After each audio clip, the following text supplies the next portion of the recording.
All right. Well, my name is Josh Hardiman from Sentinels, and you are listening to the Brutally Delicious podcast.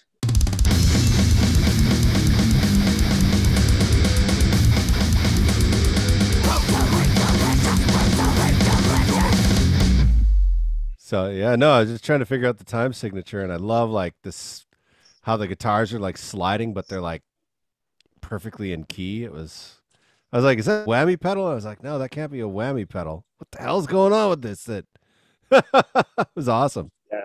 Thank you, man. Yeah, it's a good excuse to be late, right? Yeah, Right. I'm not saying the dog ate let my it slide. homework. I'm not Yeah. saying the dog ate my homework. I'm just saying. that I'm sometimes shocked. I'm shocked you did your homework, so that's good. Yeah, I was going to say you were just doing your homework. Right. Hey, come on. So they're actually on tour. He was telling me before he got here, they're on tour right now, and he's playing with Born of Osiris, who we're talking to later.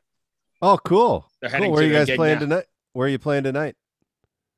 We're playing in Syracuse at Lost Horizon.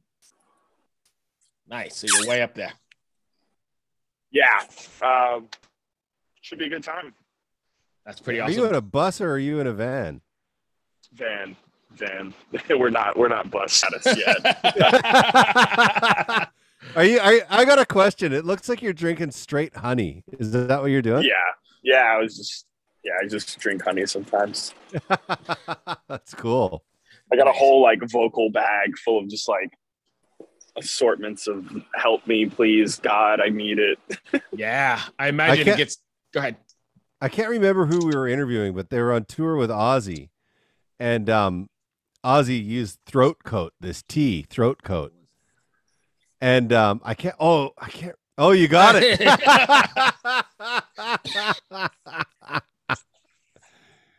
And I was like, what a gimmick. And then I used it and I was like, oh my God, this is no gimmick.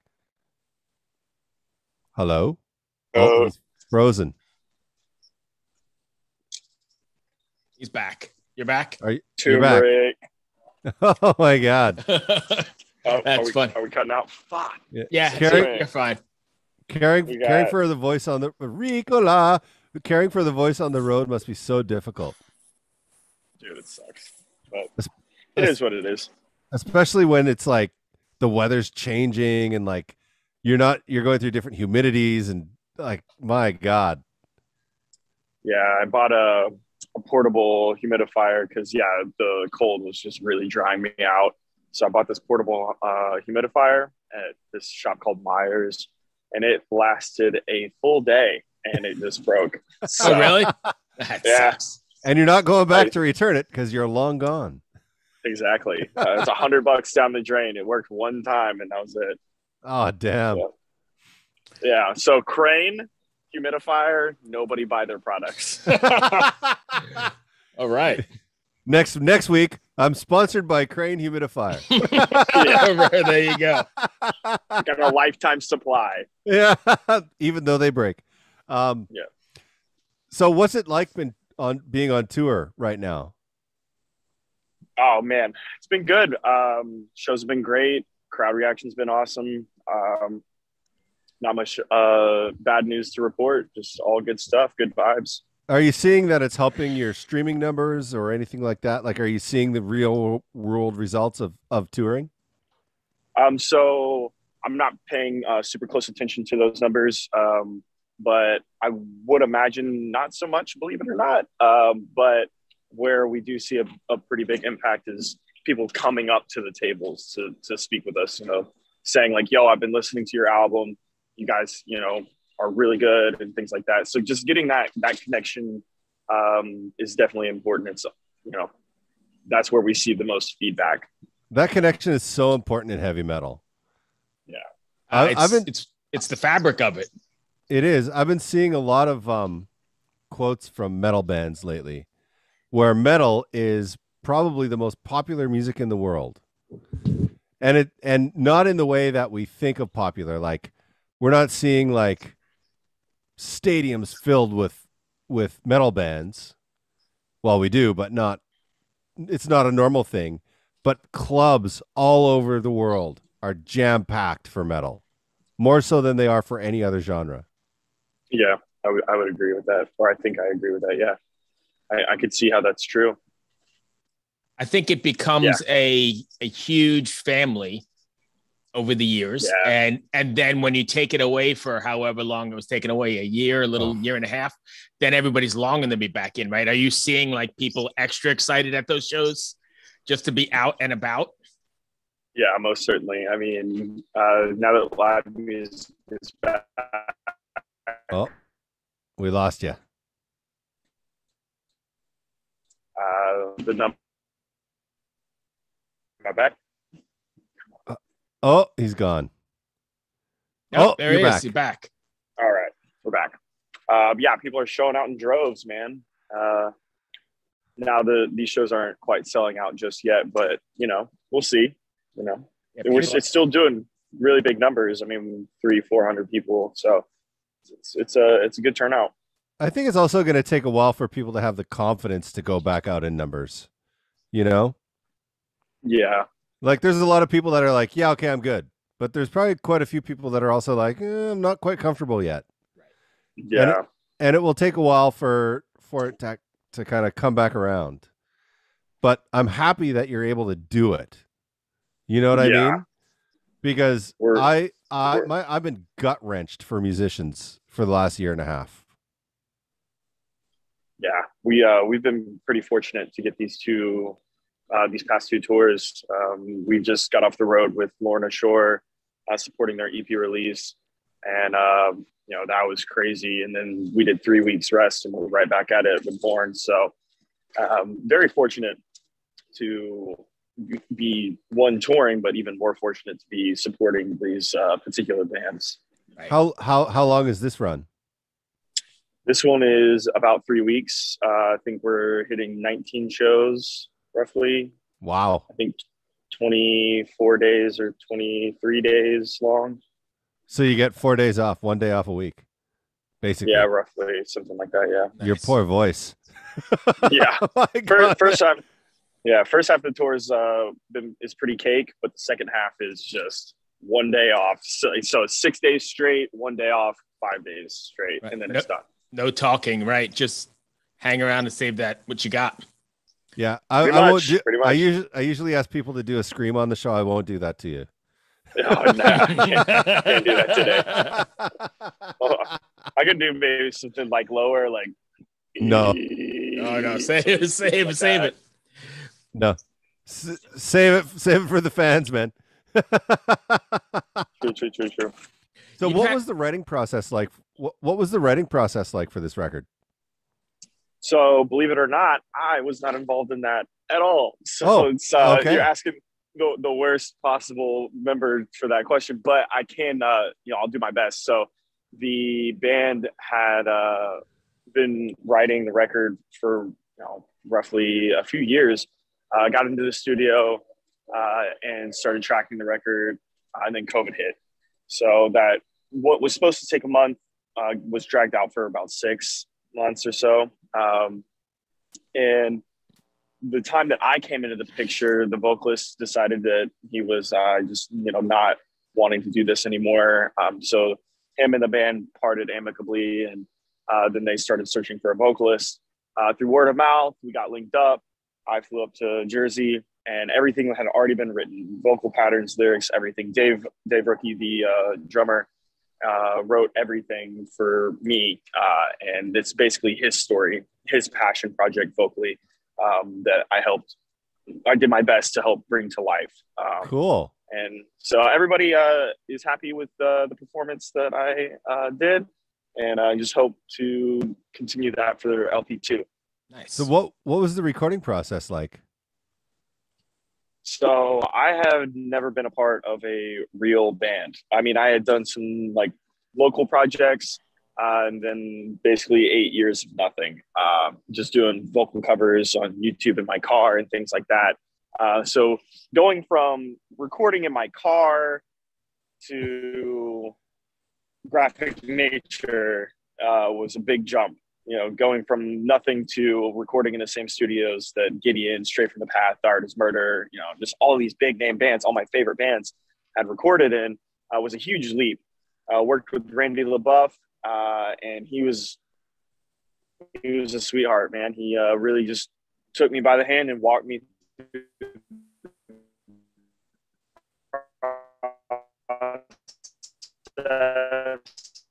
I think he said process. Yeah. Oh, we lost him. Make A lot of editing here. best possible record that we could. Oh, please don't tell me I cut out. Yeah. Me. Yeah, you've been out for a while. We're on the Zoom. I said, what was the recording? Me, dude. What was the recording process like? And then you were gone. We had nothing.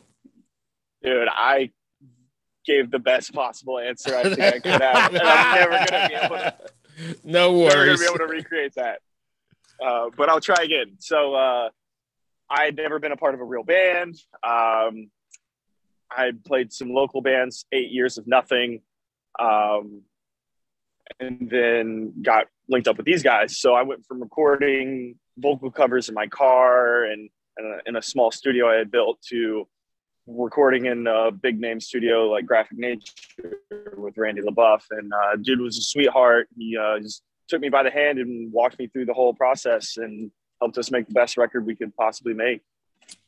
Nice. Please don't tell me I cut No, you're good. No, that worked great. First time, nothing. Y'all didn't say anything, and I was like, "Oh, Yeah. And he's gone again. This is.